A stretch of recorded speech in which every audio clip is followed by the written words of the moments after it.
पत्रकार बंधू भगिनींचं मनापासून स्वागत करतो। आदरणीय पंतप्रधान नरेंद्र भाई मोदी यांनी जे 2 दिवसापूर्वी आपल्या सर्व देशवासियांना आवाहन केले की आपली पेट्रोल डिझेलची बचत करावी। आपण सायकल किंवा सरकारी ट्रान्सपोर्ट किंवा मेट्रो अशा प्रवासी मार्गांचा उपयोग करून आपण प्रवास आपल्या देशातच राहावा, त्यामुळे स्वदेशी पर्यटनाला चालना मिळेल त्यांनी आवाहन केले। त्यानंतर स्वदेशी खतांचा जास्तीत जास्त वापर करावा, जी रासायनिक खते त्यांचा वापर करू नये, जैविक शेतीकडे आपण जास्तीत जास्त भर द्यावा। त्याच्यानंतर इंधन वाढ, समजा आपल्या महानगरपालिकेचे किंवा सरकारी जे अधिकारी आहेत त्यांनी जास्त वाहनांचा जे उपयोग करतात, वापर करतात, ती वाहने त्यांनी कमी करावी आणि मोस्टली इलेक्ट्रिक वाहनांचा त्यांनी वापर करावा। या अशा अनुषंगाने त्यांनी जे आवाहन केलं त्याला प्रतिसाद म्हणून मी जो प्रदेश दौरा करणार होतो येत्या 17 ते 22 तारखेला वर्ल्ड अर्बन फोरम बाकू येथे तो मी रद्द करत आहे। त्यानंतर जो येणाऱ्या 15 तारखेच्या म्हणजे उद्याच्या सर्वसाधारण सभेमध्ये शासनाकडून एक प्रस्ताव आला होता की जो इंधन भत्ता आहे सरकारी अधिकाऱ्यांचा तो 38,000वरून वाढून 50,000 पर्यंत करावा। तो प्रस्ताव आम्ही दप्तरी दाखल करत आहे, म्हणजे तो प्रस्ताव परत येणारच नाही, तो रद्द करत आहे। त्यानंतर नगरसेवक असतील, सन्माननीय महिला नगरसेविका असतील, सरकारी अधिकारी असतील, आयुक्तासहित सर्वांना मी आवाहन करतो की आठवड्यातून 1 दिवस त्यांनी महानगरपालिकेत येताना, फक्त येतानाच नाही तर आल्यानंतर जाताना सुद्धा सायकल किंवा मेट्रो किंवा इलेक्ट्रिक वाहनांचा वापर करावा। मी स्वतः उद्या सायकलीवरून महानगरपालिकेत येणार आहे आणि आठवड्यातल्या 1 दिवशी म्हणजे प्रत्येक आठवड्यातून 1 दिवस मी सायकलीवरच पालिकेत येणार आहे आणि जाणार सुद्धा सायकलीवरूनच आहे, असं त्यांना आवाहन करतो सर्वांना। आणि सर्व नागरिकांना आवाहन करतो की सर्वांनी आदरणीय पंतप्रधान नरेंद्र भाई मोदी तसेच मुख्यमंत्री देवेंद्रजी फडणवीस यांनी जी काटकसर करावी, कारण आपल्याला माहिती आहे संपूर्ण जगभरात युद्धजन्य परिस्थिती आहे, कधी काही होऊ शकतं। इंधनांचा वापर करणे टाळावे, कारण इंधनांचा जर जगातील युद्ध परिस्थिती भडकली तर आपल्या देशाला इंधन अतिशय अपुरे पडणार आहे।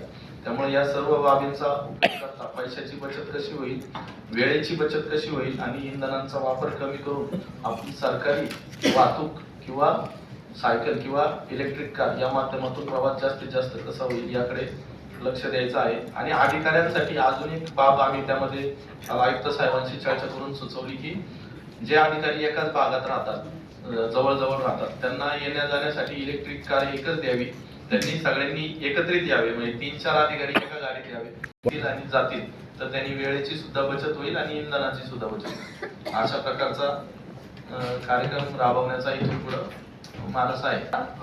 वेगवेगळ्या तुमच्या मुलाखती झाल्या, एका चॅनेलला तुम्ही म्हणालात की वर्ल्ड अर्बन फोरम जगातील महापौर आणि अधिकारी एकत्र येत आहेत, विकासाच्या संकल्पनांसाठी एक व्यासपीठ उपलब्ध होतंय आणि तो अभ्यास 3-4 भूमिका दिसल्या, शेवटी आमच्यात एखाद्याची नोकरी जाते का काय हा प्रश्न पडला, कारण प्रत्येकाच्या पेपरला वेगळ्या बातम्या, तरी अशी अवस्था का झाली? मला जायचा उत्साह होता, जगाच्या व्यासपीठावर आपल्या शहराबद्दलच्या संकल्पना मला तिथं मांडण्याची संधी मिळणार होती आणि शिकण्यासारखंही खूप होतं। जगभरातील महापौर किंवा जगभरातील तज्ञ लोक आणि अधिकारी तिथे येणार होते आणि आपल्या शहरात त्यांनी काय काय उपाययोजना राबवल्यात ज्या आपल्याला आपल्या शहरात राबवता येतील त्याबद्दल मला खूप काही शिकायला मिळणार होतं। त्यामुळे मला तो उत्साह होता जाण्याचा, परंतु ठीक आहे, नाही गेल्यामुळं आपल्या पैशाची बचत होणार आहे, जो अनावश्यक जो अजून खर्च होणार होता तो वाचणार आहे आणि या ठिकाणी मी दुसऱ्या शहराचा दौरा करत आपल्या देशातला कुठल्या मधल्या काळामध्ये कुठे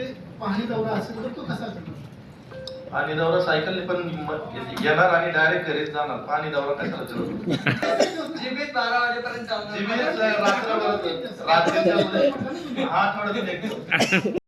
जे शासकीय कार्यक्रमावरती खर्च होतो तो सगळा खर्च ते टाळणार आहे। तर आपल्या शहरात पण बरेच कार्यक्रम विविध होत असतात, म्हणजे महापुरुषांचं म्हणतात शासकीय सर्वच जयंती कार्यक्रम असतील, जे राज्य पातळीवरती होतात, तर आपल्या शहरात पण तसे अनेक कार्यक्रम होत असतात, उद्घाटनाचे असतील किंवा वेगवेगळे कार्यक्रम असतात। तर तो खर्च टाळण्यासाठी आपण तसं काही निर्णय घेणार आहोत का, तशा प्रकारची काही घोषणा करण्याचा विचार आपल्याकडून होणार आहे? मी माहिती घेतो मुख्यमंत्री महोदयांनी काय घोषणा केली आहे आणि त्यांची घोषणा आहे म्हणल्यावर ती योग्यच असणार आहे. शासकीय उद्घाटनांवर खरं तर खूप जास्त अनावश्यक खर्च होत असतो, परंतु जर महापुरुषांच्या जयंत्या किंवा महापुरुषांचे जे पुण्यतिथी आहेत ते जे कार्यक्रम आहेत त्या लोकांच्या भावनांशी जुडलेले कार्यक्रम आहेत ते आपल्याला रद्द करता येणार नाही किंवा टाळता येणार नाही, परंतु उद्घाटनांवर होणारा खर्च नियंत्रित कसा आणता येईल आणि शक्यतो ऑनलाईन पद्धतीने जास्तीत जास्त उद्घाटन कसे करता येईल यावर भर दिला. विषय आला पुण्यातली आपली शाळा जिथं होणार आहे तिथं खाजगी एका संस्थेला ते द्यायचं त्याच्या अनुषंगाने एक विषय झाला आणि तो शिफारस त्याची GB मध्ये केली आहे. तर आपली भूमिका जी आधीची होती खाजगीकरण नको तीच भूमिका राहणार आहे का आणि आपण तो प्रस्ताव जो आहे तो फेटाळणार आहोत? खाजगीकरणाला माझा कायम विरोध होता, विरोध राहीलच. उलट मी तर म्हणतो शैक्षणिक क्रांती घडवायची असेल तर मी माझ्या प्रभागात आता स्वतः माझ्या प्रभागातील जी वैष्णव माता माध्यमिक शाळा आहे, सरकारी शाळा आहे ती माझ्या स्वखर्चाने तिचं आता रिन्युएशन करतोय आणि वारे गुरुजी शिक्षण पद्धती तिथे राबवतोय. वारे गुरुजी शिक्षण पद्धतीमुळे सरकारी शाळा ज्या दुर्लक्षित आहेत किंवा सरकारी शाळेमध्ये आपल्याला माहिती आहे की पालकांची इच्छा नसते सरकारी शाळांमध्ये विद्यार्थ्यांना शिक्षण द्यायची, तर त्याचा पूर्ण बदल होणार आहे त्याच्यात. आणि उलट एक दिवस असा येईल जर वारे गुरुजी शिक्षण पद्धती जर संपूर्ण शहरात सरकारी शाळेमध्ये राबवली तर प्रायव्हेट शाळेकडे लोक जाणार नाही. इथं लाईन लागल ते फक्त तुमच्या प्रभागातच नाही परत पुढं पहिलं मॉडेल माझ्या प्रभागात उद्घाटन येत्या 15 जूनला मी करतोय. शाळेचं नाव वैष्णव माता आहे, पालिकेची शाळा राहणार आहे ती, फक्त शिक्षण पद्धती वारे गुरुजींची राहणार आहे. आणि वारे गुरुजींनी त्यांची जी शाळा वाबळेवाडी तालुका शिरूर इथं जी बनवली तिथं आता वेटिंगला 1,500 विद्यार्थी आहेत. आणि एक जालिंदर नगरची एक शाळा आहे जिल्हा परिषदेची, ती मोडकळीस आलेली शाळा होती, 2 विद्यार्थी होते तिथं, आता तिथं 150 विद्यार्थी आणि 500 विद्यार्थी वेटिंगला आहेत.